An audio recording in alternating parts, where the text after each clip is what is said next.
தெலுங்கானாவுடைய தலைநகராக இருக்கிற ஹைதராபாத்தில் உலக அழகி போட்டி நடக்குது. இந்தியாவில் இது 3வது முறை.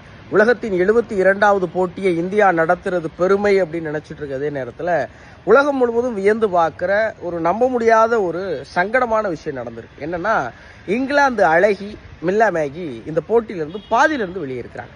இதுவரைக்கும் இங்கிலாந்து அழகிகள் இது போல செஞ்சதே கிடையாது. முதல் முறை 2024 மிஸ் இங்கிலாண்டா இருக்கிற மில்லா மேகி இப்படி ஒரு விஷயத்த செஞ்சிருக்கிறாங்க. ஏன் போனாங்க, என்ன போனாங்கன்னு உலகம் முழுவதும் கேள்வி கேட்டுட்டு இருக்கப்போ இங்கிலாந்துல போய் அவங்க ஒரு பேட்டி கொடுத்துருக்காங்க. அவங்க என்ன சொல்றாங்க அந்த பேட்டியிலனா, இந்த உலக அழகி போட்டி ரொம்ப பழமைவாதத்துவத்தோட இருந்துச்சு, இந்த போட்டி எக்ஸ்பைரி ஆன மாதிரி எனக்கு ஃபீல் ஆச்சு, அதனால நான் கிளம்பி வந்துட்டேங்கிறாங்க. இன்னும் கடுமையா என்ன சொல்றாங்க, காலையிலேருந்து இரவு வரைக்கும் எப்போதும் மேக்கப் போட்டே இருக்கணுங்கிறாங்க. சாப்பிடும்போது கூட ஃபுல் கவுன் போட்டு நாங்கள் எப்போதும் ரொம்ப அழகாகவே தெரியணும் அப்படின்னு நினைக்கிறாங்க. நான் உலக அழகி ஆனதும் உலக அழகி போட்டிக்கு போனதும் இந்த உலகத்தில் ஏதாவது மாற்றத்தை ஏற்படுத்தணுங்கிறதுக்காக தவிரையே ஒரு காட்சி பொருளாக இருக்கிறதுக்கு இல்லை. இது எல்லாத்துக்கும் மேலே உச்சபட்சமாக அங்கே வந்த ஸ்பான்சர்ஸ் எல்லாரு கூடயும் காலையிலேருந்து சாயங்காலம் வரைக்கும் பேசி சிரிக்க சொன்னாங்க. ஒரு டேபிளுக்கு 6 ஆண்கள் 2 பெண்கள் வீதம் எல்லா அழகிலையும் இப்படி உட்கார வச்சு பணக்காரர்களுடைய பொழுதுபோக்கு நிகழ்ச்சியாக அந்த அழகி போட்டி நடந்தது.